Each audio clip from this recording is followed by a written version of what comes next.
So hello, no? Ngayon ang pag-usapan itong tungkol sa ating pananampalataya doon sa ating Panginoon Kristo. No?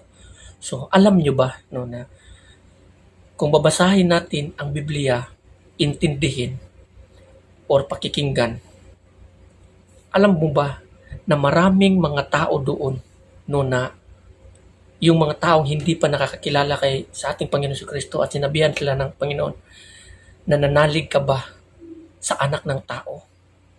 Tapos may mga tao doon nagsasabi, opo, nananalig po ako. Tapos sinamba nila. Yung mga tao na yun, alam nyo ba, na sa pamamagitan ng simpleng pagtanggap nila sa ating Panginoong Kristo ay nakatanggap sila ng buhay na walang hanggan dahil sa kanilang pananampalataya kay Kristo at pananalig. 'Di ba? Sa simpleng pananampalataya at pananalig nila kay Kristo, isinulat ang kanilang mga pangalan sa libro ng buhay doon sa ating Diyos, doon sa langit. Marami pang iba yung mga taong bulag no na ganito ganun nanampalataya sila kay Kristo at sumunod. So nagkakaroon sila ng buhay na walang hanggan sa pamamagitan ng ating Panginoong Hesus Kristo. 'Di ba anong sabi doon sa Biblia? Manalig ka kay Kristo Jesus at maligtas ka, ikaw at ang buong mong pamilya. 'Di ba? 'Yun yung sabi. So kung iisipin mo so kung sa panahon noon ng mga apostoles, gaya nilang Apostol Pablo, pinangaral nila si Kristo at maraming tao ang tinanggap nila si Kristo. Nanalig sila kay Kristo sa pamamagitan ng pagpangaral ng mga apostoles. So dahil doon, naliligtas yung mga taong yun. So kung isipin mo, madali lang ang kaligtasan. Di ba? Kung isipin mo na mabuti, madali lang pala ang kaligtasan sa pamamagitan ng ating Panginoon Kristo. Manalig ka lamang. Ngunit bakit? No, bakit? Bakit nasasabi nating ang hirap maligtas? Di ba simple lang ang sinabi, manalig ka at maligtas ka at ang yung buong sambahayan, yung pamilya. Pero bakit nasasabi nating ang hirap maligtas? Sino ba ang nagpapahirap nito? Alam niyo kung sino nagpapahirap nito? Tayo. Tayo lang ang nagpapahirap nito. Kasi nga, instead na buo yung pananalig at pananampalataya natin sa Kanya, mas binibigyan natin ng halaga or puwang sa ating puso ang mga problema. Yung mga bagay na walang kabuluhan. Mas binibigyan natin yun ng full of attention. Halimbawa, may gusto kang makamit, hindi mo makamit, nasasaktan ka. So, sino nagpapahirap sa sarili mo? Ikaw. Kung makontento lamang sana tayo kung ano man ang meron tayo kasi yung mga bagay na natanggap natin galing sa Kanya. Kailangan tayo makontento kung anong meron tayo. So despite sa maraming pagsubok na ating haharapin, normal lamang yan. Maraming mga tao na halimbawa, sila nananalig kay Kristo. Buo yung pananalig nila. Tapos siyempre, normal lang talaga na dadaan tayo sa mga pagsubok. Kahit nga yung mga taong hindi nakakakilala kay Kristo or non-believer, dumaan din sa mga maraming pagsubok. So ano pa kaya yung mga taong believer? No? So dadaan din sa mga pagsubok. Maraming mga taong believer, no? Followers of Christ, believer, in short, no? na nananalig kay Kristo, di ba? Dumaan sila sa mga problema, pinansyal, or ano pa man ang mga problema sa buhay. Pagsubok. Minsan sinasabi nila, ang hirap, bakit hindi ako tinulungan ng Panginoon? Ang hirap, bakit humingi ako ng tulong sa Kanya, ganito, ganyan, bakit hindi niya ako tinulungan? So dahil dito, yung tao na yun, iniwan niya ang kanyang pananampalataya at nagbalik buhay siya sa makamundo. So ngayon, kung iiwan mo ba ang iyong pananampalataya at magbalik ka doon sa kadiliman sa mundo, yung problema mo ba masolusyonan?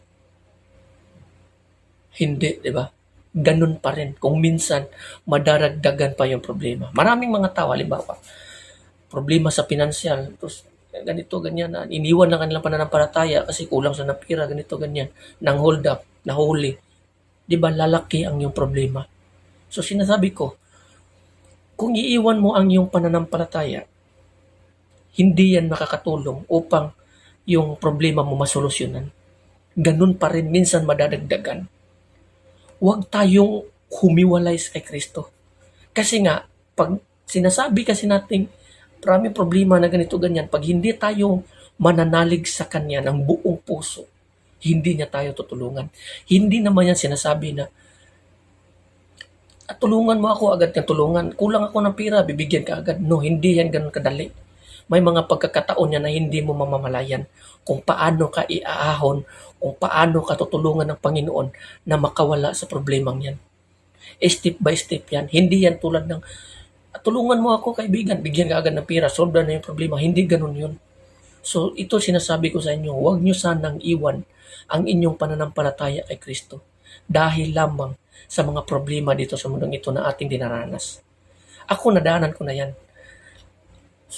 Maraming pagsubok na nadaanan ko rin na problema, financial or ano pa man. So minsan masakit sa puso, minsan nagagalit ako, minsan naiinis. Pero alam nyo kung minsan kung magpapadala ako niyan, sabi ko kung magpapadala ako nito, wala, matatalo ako. Kasi alam ko itong mga bagay na ito lang yung mga bagay na sumukat sa aking paniniwala, pananampalataya. So hinintay ko lang talaga yung pagkakataon. Hinintay ko ang pagkakataon na tutulungan, iahon ako ng Panginoon. Humingi ako sa Kanya ng tulong, tulungan mo ako sa ganito. Na masolve ko ang problemang ito, mawala yung sakit sa puso ko. Yung pighati, nararamdaman ko, sana mawala. Lumipas ang isang araw or 2 araw, pinakamataas, nawala na yun. Tapos nasolusyonan na yung problema ko. Sabi ko, ayos. So ganito lang pala. Hindi ko hinayaan na yung pananampalataya ko lalamunin ng problema. So ganun din, huwag niyong hayaan na ang inyong pananampalataya niyo, iiwan niyo at hayaan niyong lalamunin ng problema. Kasi nga ang problema, hindi nakakatulong yan. Hindi yan nakakatulong yung pananampalataya mo. Sabi mo, dumaan ang problema ko, iiwan ko to yung pananampalataya ko. Hindi yan nakakatulong na iiwan mo yung pananampalataya, mawala yung problema mo. Hindi. So wag naman sanang ganun, no? So lagi nating tatandaan na dito sa mundong ito, lumilipas lamang tayo. Huwag tayong mawalan ng pag-asa. No, huwag tayong mawalan ng pag-asa kasi alam nyo kasi no na kung mananatili tayo sa Kanya, matatanggap natin ang Kanyang mga pangako. Mananatili lang tayo sa Kanya. Kasi ang Diyos may inilaan para sa mga taong matiisin, na patuloy na naghihintay sa Kanyang pagbalik. May inilaan siyang buhay na walang hanggan doon sa pamamagitan ng ating Panginoon Kristo.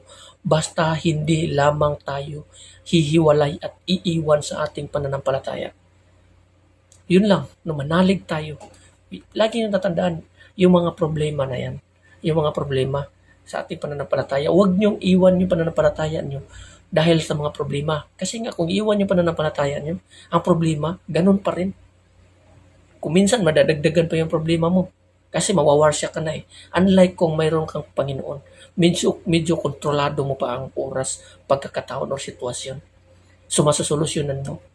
So lahat ng tao dumaan sa maraming problema. Kaya ang ating pag-asa si Kristo lamang. Hayaan mo yung mga problema.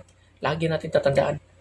Ilang taon, 5 years, 10 years, 15 years, 20 years, wala na tayo sa mundong ito. Pagkatapos niyan, basta patuloy lang tayo mananampalataya sa Kanya, mananalig sa Kanya, matanggap natin ang Kanyang mga pangako. Ang mga pangako ng ating Panginoon Kristo, para doon sa mga taong patuloy na naghihintay despite sa maraming problema. Itong mga problema natin, sumusukat lamang ito sa ating mga pananampalataya.